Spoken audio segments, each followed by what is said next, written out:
King of the table 11.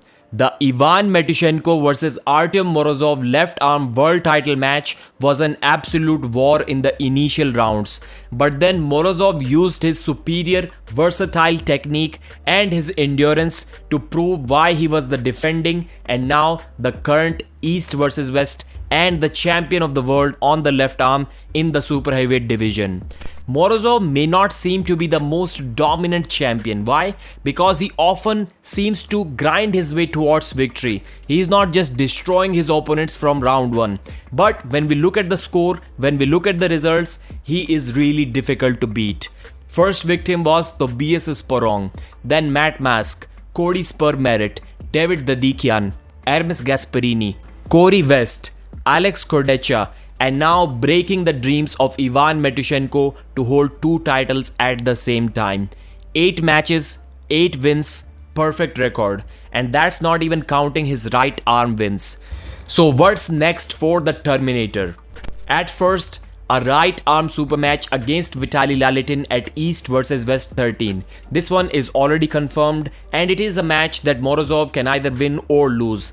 The possibility of losing is also quite high because Morozov will not be able to flop press Vitaly just like Dave Chaffee did. He will not be able to just pronate through with a ton of side pressure like Hermes Gasparini did. So the only option left for the Terminator is to hook Vitaly Laletin, which seems to be almost impossible. But after that, if we talk about right arm matches, we can include Jerry Caderet. That match is going to be awesome. Gennady Kwikvinia, Georgy Svetkov rematch if Morozov wants that, because around that time when he lost to Georgy, he was having stomach issues. He was only around 120 kilos. Right now, he's going to be much more stronger and the match can be closer. And then maybe a match against Ivan Matyushenko on the right too. If these two can promise to give us an equally awesome match, then why not on the right arm as well? So Morozov is a left arm specialist and we have to talk about the possibilities on the left arm. First of all, a title defense against whoever shows up. While I believe that the guys who are hustling their way towards the top, they should absolutely take easy matches and maybe even find easy ways to get to the top. But that is not applicable to the champion at all. The champion needs to defend his territory against whoever shows up and whenever he shows up.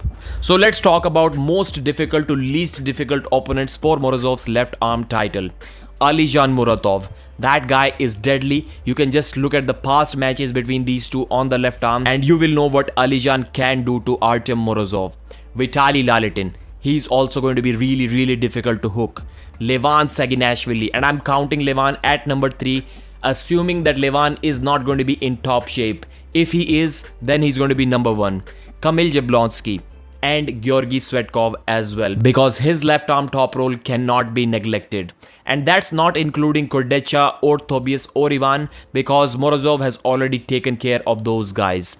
And after that, somehow Morozov needs to develop a flop press, especially on the right arm, because unlike the left arm, there is literally no one who is a hooker on the right arm except for Morozov himself. I'm talking about the top 10 guys. And there are guys who will definitely take his wrist. Even Georgy Svetkov was able to do that to a weakened version of Morozov. So he needs to be careful with that. A flop press or a defense without his wrist is a must. This is something that he cannot ignore if he wants to become the best on the right arm. And maybe even on the left arm after the return of Levan Saginashvili and Vitaly Laletin. And finally, Morozov is still only 26 or 27 years old. He has his entire career left in front of him. He needs to be more serious than the past about his health. He cannot afford to have serious health issues like he had in the past. The longevity is more important than immediate performance, than immediate peak shape. And this is what he needs to be careful about, and I'm quite sure he's going to look into that. And then only sky is the limit for Artyom Morozov. Thanks for watching, like the video and subscribe.